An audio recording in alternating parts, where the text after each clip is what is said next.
अब आगे। आहान वहां से ऑफिस चला गया और पल्लवी रिक्शा में बैठ श्रीशा के बताए एड्रेस के लिए निकल गई। थोड़ी देर बाद रिक्शा एक बड़े से महल के बाहर रुकी। पल्लवी अपनी आंखें फाड़े सिंह रेजिडेंट को देखने लगी। उसने हैरानी से कहा, बाप रे, ये घर है कि महल? ऐसा सब कुछ तो सिर्फ फिल्मों में होता है। क्या श्री यहाँ रहती है? फिर उसने फोन में लोकेशन देखी तो यही की शो हो रही थी। उसने वहां खड़े एक बॉडीगार्ड से पूछा, भैया, ये यही की लोकेशन है ना? बॉडीगार्ड ने फोन में देखते हुए कहा, जी यही की है। आपको किसे मिलना है? वो श्रीशा, मेरी दोस्त है, मैं उसे मिलने आई हूँ। पल्लवी ने थोड़ा हिचकिचाते हुए कहा।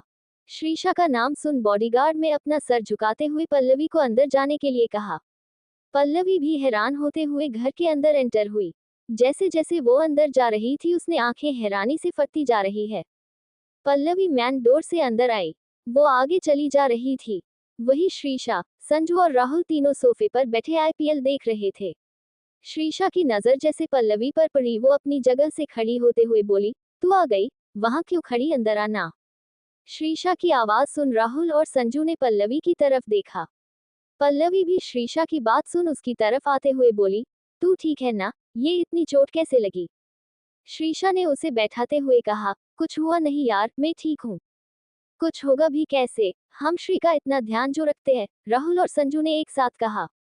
पल्लवी उन दोनों की तरफ कंफ्यूजन से देखा तो श्रीशा उन दोनों इंट्रोड्यूस कराते हुए बोली, ये दोनों, हम दोनों श्री डार्लिंग के देवर के कम बेस्ट फ्रेंड है। श्रीशा की बात काटते हुए दोनों एक बार फिर साथ में बोले। पल्लवी उन दोनों को देख मुस्कुराने लगी। तो श्रीशा ने कहा, ये संजू है और ये राहुल, और ये मेरी बचपन की दोस्त पल्लवी है। पल्लवी ने उन दोनों हेलो कहा। पल्लवी को देख दोनों मुस्कुरा दिए और वापस जवाब में हेलो बोले। पल्लवी ने श्रीशा को बैग पकड़ाते हुए कहा, ये ले तेरा सामान, अब मैं चलती हूँ। श्रीशा ने नाराजगी से कहा, क्या यार, तू अभी आए और अभी जा रही है? पल्लवी ने मुस्कुराते हुए कहा, हाँ तुझे तेरा फोन देना था बस, और मेरा यहाँ क्या काम? श्रीशा ने कहा, यार थोड़ी देर रुकना, हम तीनों के साथ। संजू ने टीवी पर अपनी नजरें गड़ाए कहा, हाँ हाँ, अभी चीकू सेंचुरी मारेगा, सब साथ में एंजॉय करेंगे। अगर आज चीकू की सेंचुरी आई तो संजू पिज्जा खिलाएगा। श्रीशा ने अपना रुख टीवी की तरफ करते हुए कहा। राहुल ने हंसते हुए कहा, मुझे तो इस कंजूस से कोई उम्मीद नहीं है। राहुल की बात सुन श्रीशा भी उसके साथ हंसने, और वही संजू का मुंह बन गया। पल्लवी बस मुस्कुराते हुए उन तीनों को देख रही।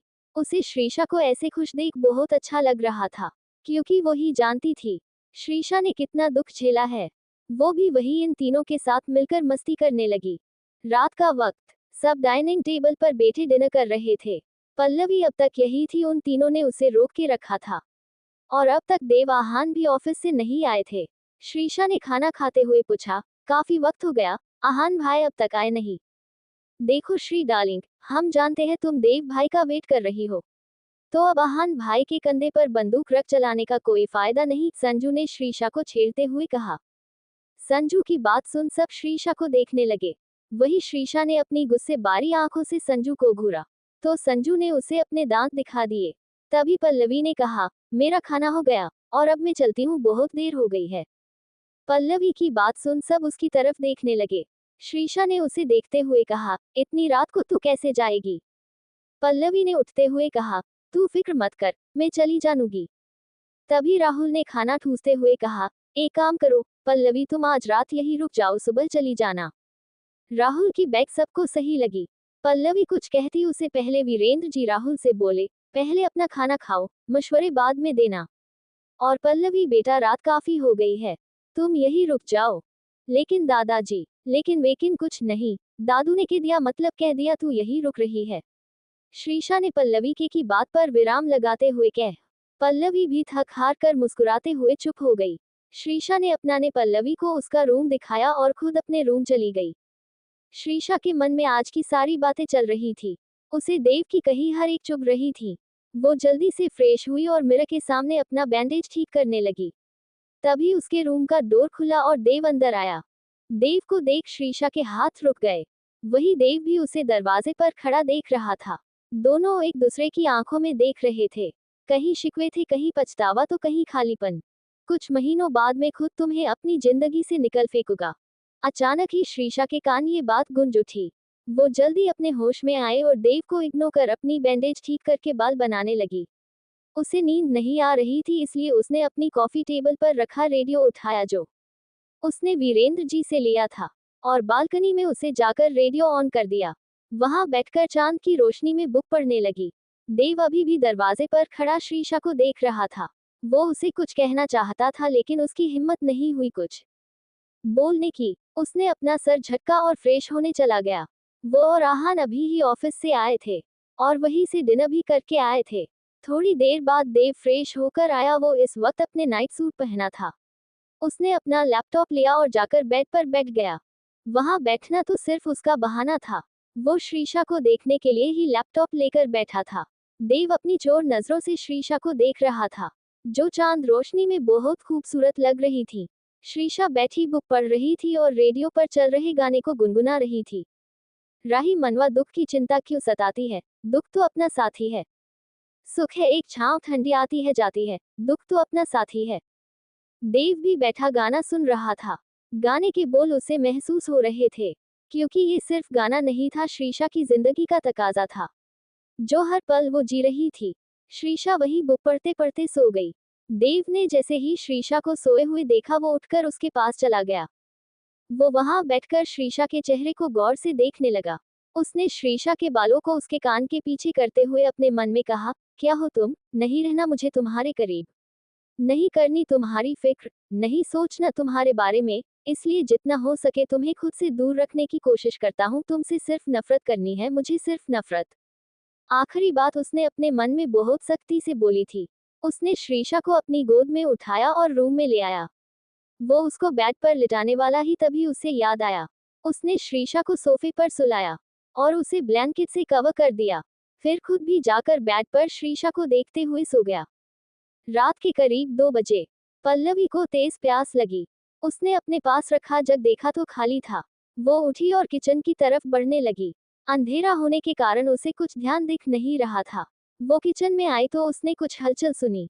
उसने अपना सर घुमाकर देखा तो एक शख्स किचन में घूम रहा था, शायद कुछ खोजने की कोशिश कर था। उसे देख पल्लवी जोर से चिल्लाई, चोर। पल्लवी की आवाज सुन उस शख्स ने पीछे मुड़कर पल्लवी देखा, जो फिर से चिल्लाने वाली थी। उसने जल्दी पल्लवी के मुंह पर अपना हाथ रख दिया और उसे दीवार से सटा दिया। पल्लवी फिर से चिल्लाती, उसे पहले उस शख्स की नजर पल्लवी पर पड़ी। उसने जल्दी पल्लवी के मुंह को अपने हाथ से कवर कर दिया और उसे वॉल से सटा दिया। पूरे किचन में अंधेरा था, जिस वजह से पल्लवी और वो शख्स दोनों एक दूसरे को देख नहीं पा रहे थे। उस शख्स ने पल्लवी के मुंह पर हाथ रखे कहा, कौन हो तुम? पल्लवी के मुंह से सिर्फ उमम की आवाज आ रही थी। उस शख्स ने फिर सख्ती से कहा, मैंने पूछा कौन हो तुम, और इस घर में क्या कर रही थी? उस शख्स की पल्लवी ने उसके हाथ पर मारा और हटाने की कोशिश करने लगी। तभी उस शख्स से एहसास हुआ उसने पल्लवी उसके मुंह पर हाथ रख रखा है। उसने वार्निंग भरे अंदाज में कहा, मैं हाथ हटा रहा हूँ, चिल्लाना मत। पल्लवी ने अपना सर हाँ में हिलाया तो उस शख्स ने उसने मुंह से हाथ हटा दिया। पल्लवी जोर जोर से सांस लेने लगी। उसने अपने सामने, जहां उसे अंधेरे की वजह से कुछ नजर नहीं आ रहा था, बस सामने खड़े इंसान की 2 आंखें दिखाई दे रही थी। उसे ये तो समझ आ गया था ये कोई घर का नहीं है। पल्लवी ने उस शख्स पर बरसते हुए कहा, तुम्हारा दिमाग खराब है और कोई घर नहीं मिला तुम्हें चोरी करने के लिए? देखो यहाँ से चले जाओ, वरना मैं चिल्ला चिल्ला कर सबको उठा लूंगी। उस शख्स ने जब पल्लवी की आवाज सुनी तो उसे लगा जैसे पहले ये आवाज वो कहीं सुन चुका है। वो अपनी ही सोच में गुम था। तभी पल्लवी फिर से बोली, अरे तुम्हें क्या सुनाई नहीं देता? अभी भी वक्त है, चले जाओ यहाँ से, वरना यहाँ के लोग तुम्हारा हशर नशर कर देंगे। आहान ने जब फिर उसकी आवाज सुनी तो उसने अपने मना में कहा, ऐसा क्यों लग रहा है जैसे मैं पहले ये आवाज सुन चुका हूँ। उसे अब पल्लवी का चेहरा देखना था, इसलिए उसने पल्लवी के पीछे अपना हाथ ले जाकर किचन की लाइट ऑन कर दी। लाइट ऑन होते ही दोनों की नजर एक दूसरे पर पड़ी। दोनों एक दूसरे के बहुत करीब थे और हैरानी से देख रहे थे। दोनों के मुंह से एक साथ निकला, तुम? हाँ, आप सही समझ रहे हैं। ये आहान है जो देर रात भूख लगने पर किचन की तलाशी कर रहा था, और वही पल्लवी की भीड़ पड़ा। आहान हैरानी से पल्लवी को देख रहा था। वो कुछ कहता उससे पहले पल्लवी बोल पड़ी, तुम मेरे पीछा करते करते यहाँ तक आ गए। तुम्हें शर्म नहीं आती एक लड़की का ऐसे पीछा करते हुए, और अब चोरी करने पर उतर आए? पल्लवी बोले जा रही थी और आहना खड़ा सुन रहा था। उसे समझ नहीं आ रहा था ये लड़की है कौन और उसके घर में क्या कर रही है। उसने देखा पल्लवी अभी भी उसे घर रही है। आहान ने उसके करीब आते हुए कहा, ये घर तुम्हारा है, सच बोलना। पल्लवी ने आहान को देख थोड़ा हिचकिचाते हुए कहा, नहीं मेरा नहीं है, मेरी दोस्त का ससुराल है। उसकी बात सुन आहान ने उसे देख अपने मन में कहा, इसकी दोस्त का ससुराल है मतलब ये श्री की दोस्त है। वो पल्लवी को कुछ बोल पता उसे पहले पल्लवी ने उसे अपनी उंगली दिखाते हुए कहा, देखो मैं तुम्हारी भलाई के लिए बोल रही हूँ, चले जाओ यहाँ से वरना अगर किसी ने देख लिया ना तो तुम्हें मारकर इसी जमीन के नीचे दफना देंगे, बहुत डेंजरस लोग रहते हैं यहाँ। आहना अपनी आंखें फाड़े पल्लवी को देख रहा था। उसने सोचा क्या ये लड़की उसे उसके ही घर वालों से डरा रही है। वो दोनों एक दूसरे को ही देख रहे थे। आप दोनों यहाँ क्या कर रहे हैं? अचानक दोनों के कानों में एक आवाज गूंजी। दोनों ने सब सामने देखा तो वहां संजू खड़ा था। संजू को देख पल्लवी ने आहान को देखते हुए कहा, तुम तो गया आज। संजू ने उनकी तरफ आते हुए कहा, इतनी रात को आप दोनों किचन में क्या कर रहे हैं? पल्लवी ने आगे आते हुए कहा, मैं तो यहाँ पानी पीने आई थी। पल्लवी की बात सुन संजू ने आहान ने तरफ देखा जैसे पूछ रहा हो आप यहाँ क्यों आए थे। संजू की नजरें समझ आहान ने अपनी आईब्रो ऊपर उठाते हुए कहा, अब क्या मैं तुम्हें जवाब दूं? संजू ने अपने दांत दिखाते हुए पूछा, ऑफ कोर्स नॉट भाई, आपका ही घर, आप जहां मन करे घूम सकते हैं। संजू के मुंह से आहान के लिए भाई सुन पल्लवी शॉक हो गई। उसने संजू से पूछा, क्या तुम इसे जानते हो? संजू ने हंसते हुए कहा, हाँ, अरे तुम इनसे मिली नहीं हो न, इसलिए शायद इन्हें नहीं जानती। ये आहान भाई है, हमारे साथ यहीं रहते हैं। और भाई ये पल्लवी है श्री डार्लिंग की दोस्त। अच्छा आप दोनों बातें करो, मैं तो चल सोने। बोल वो वहां से भाग गया। संजू की बात सुन पल्लवी के होश उड़ गए। उसने इसकी तो कतई उम्मीद नहीं की थी। वही आहान अपने हाथों को फोल्ड किए पल्लवी को ही घूर रहा था। पल्लवी ने ऑकवर्डली हंसते हुए कहा, ही। आहान ने पल्लवी की तरफ बढ़ते हुए कहा, क्या बोल रही थी तुम? मैं तुम्हार पीछा करते हुए यहाँ आ गया। मैं चोर हूँ, यहाँ रहने वाले बहुत डेंजरस हैं। और भी बहुत कुछ बोल रही थी तुम, कहते हुए वो पल्लवी के एकदम करीब आ गया। पल्लवी भी दीवार से लगे हुए आहान को ही देखे जा रही थी, उसकी हिम्मत ही नहीं हो रही थी कुछ बोलने की और ऊपर आहान उसके इतने करीब था। दोनों के चेहरे बिल्कुल आमने सामने थे। पल्लवी को आहान की गहरी सांसें अपने चेहरे पर महसूस हो रही थी। वही आहान भी पल्लवी की सांसों और उसकी बढ़ती धड़कनों को महसूस कर पा रहा था। उसने अपना एक हाथ वॉल पर रखा और दूसरे हाथ से पल्लवी के बाल उसने कान के पीछे करते हुए बोला, क्या हुआ मिस बकबक? अभी तो कैंची की तरह तुम्हारी जुबान चल रही थी, अब बोलती बंद हो गई। पल्लवी ने डरते हुए कहा, वो मुझे मालूम नहीं था ये तुम्हारा घर है। डर की वजह से पल्लवी के मुंह से शब्द ही नहीं निकला रहे थे। वही आहान को उसे डराने में बहुत मजा आ रहा था। वो मन ही मन पल्लवी की हालत पर हंस रहा था। तभी उसकी नजर पल्लवी के गुलाबी होंठों पर पड़ी, जो फड़फड़ा रहे थे। उन्हें देख आहान का गला सूखने लगा। उसका मन उन्हें अपने कब्जे में करने का कर रहा था, लेकिन उसने अपने जज्बातों को कंट्रोल किया और पल्लवी से दूर हो गया। उसके दूर होते ही पल्लवी जल्दी वहां से भाग गई। आहान ने उसे जाते हुए देखा और अपने बालों में हाथ फेरते हुए कहा, इंटरेस्टिंग मिस बकबक, और एक दिलकश मुस्कान के साथ अपने रूम में चला गया। सुबह का वक्त, श्रीशा अंगड़ाई लेते हुए उठी। उसने देखा रूम में उसके अलावा कोई नहीं है। तभी उसे ध्यान आया कल रात वो बालकनी में सोफे पर ही सो गई थी। फिर वो रूम में कैसे आई? उसने अपना सर खुजलाते हुए कहा, मुझे क्या नींद में चलने की आदत हो गई है?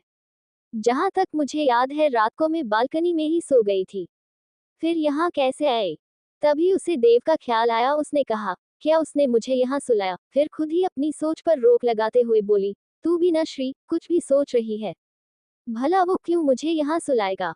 उसका बस चले तो मुझे बालकनी से ही नीचे फेंक दे। श्रीशा ने जल्दी अपने ख्यालों को झटका और फ्रेश होने बाथरूम में चली गई। थोड़ी देर बाद देव रूम में आया। वो पसीने से भीगा हुआ था जिसे साथ पता चल रहा था। वो जिम करके आया है। देव ने टॉवल उठाया और अपने पसीना पोंछने लगा। तभी बाथरूम से उसे किसी के जोर से चिल्लाने की आवाज आई। देव समझ गया ये आवाज श्रीशा की है। वो भागता हुआ बाथरूम के पास आया और डोर नॉक करते हुए बोला, हे तुम्हें क्या हुआ? सब ठीक है ना? तुम चिल्लाई क्यों? देव लगातार उस डोर को नोक किए जा रहा था, लेकिन श्रीशा कोई जवाब नहीं दे रही थी। देव अब उसकी चिंता होने लगी थी, पता नहीं अंदर क्या हुआ होगा।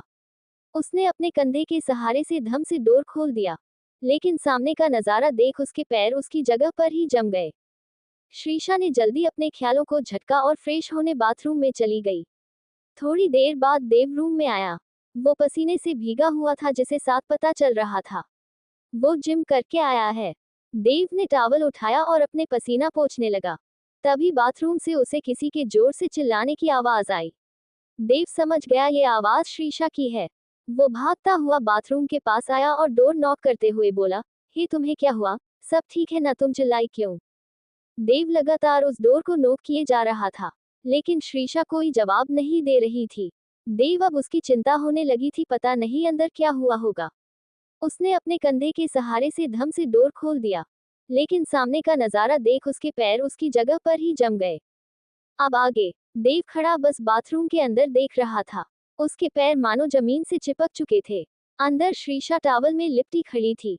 उसने एक हाथ से अपना टॉवल पकड़ रखा था और दूसरे हाथ को वो आगे की तरफ ले जाकर हिला रही थी, जैसे किसी को भगा रही हो। श जाओ यहाँ से, बोल वो अपने हाथ को बार बार हिला रही थी। दरअसल वहां छिपकली थी, जिसे देख ही श्रीशा चिल्लाई थी और भगा रही थी। उसे ध्यान ही नहीं रहा कि देव उसे डोर पर खड़ा घूर रहा है। श्रीशा को टॉवल में देख देव की बॉडी हिट होने लगी। उसने एक गहरी सांस लेकर खुद को शांत किया और भगाता हुआ श्रीशा के पास गया और उसे देखते हुए बोला, क्या हुआ, ये तुम क्या कर रही हो और चीखी क्यों थी? श्रीशा ने खुद की हालत पर ध्यान न देते हुए देव से डरते हुए कहा, वो वहां छिपकली है, वो बहुत बड़ी है, बिल्कुल डायनासोर जैसी, बोल। उसने एक तरफ इशारा किया। श्रीशा की बात सुन देव ने इस तरफ देखा तो वहां कुछ नहीं था। उसने श्रीशा को देखते हुए कहा, कहाँ है छिपकली, मुझे तो दिखाई नहीं दे रही। श्रीशा ने देव से फिर कहा, अरे वहां देखो, वहीं होगी, भगाओ उसे, मुझे बहुत डर लगता है छिपकली से। देव ने थोड़ा आगे जाकर देखा, लेकिन फिर भी उसे कुछ नहीं दिखाई दिया। उसने श्रीशा की तरफ देखा जो डरी सहमी उसे ही देख रही थी। देव ने उसका बाजू पकड़ा और आगे लाते हुए बोला, खुद देख लो, कुछ भी नहीं है वहां। उसके ऐसे आगे करने से श्रीशा थोड़ी हड़बड़ा गई। फिर उसने खुद को संभालते हुए उस वॉल की तरफ देखा जहां पहले छिपकली थी, लेकिन अब नहीं थी। उसने थोड़ा आगे जाते हुए कहा, कहाँ गई, अभी तो यही थी। वो देव की तरफ मुड़ी और तभी उसी वक्त उसके कंधे पर छिपकली आकर गिरी। श्रीशा जोर से चिल्लाते हुए देव के गले लग गई। वही देव जो श्रीशा के चिल्लाने से अपनी सुनने की शक्ति खो चुका था। यूं अचानक श्रीशा के गले लग जाने से वो बिल्कुल शॉक हो गया। एक तो श्रीशा ने सिर्फ टॉवल पहन रखा था, ऊपर से देव भी शर्टलेस। देव का दिल जोर जोर से धड़कने लगा। उसकी सांसें बहुत तेज चल रही थी। उसने श्रीशा की पीठ पर थपथपाते हुए कहा, रिलैक्स, वो जा चुकी है, बोल। उसने श्रीशा को शांत किया, क्योंकि अब श्रीशा को अपने इतने पास होकर उसे अपना कंट्रोल छूटता हुआ नजर आ रहा था। अगर श्रीशा और थोड़ी देर उसके करीब रही तो शायद वो कुछ गलत न बैठे।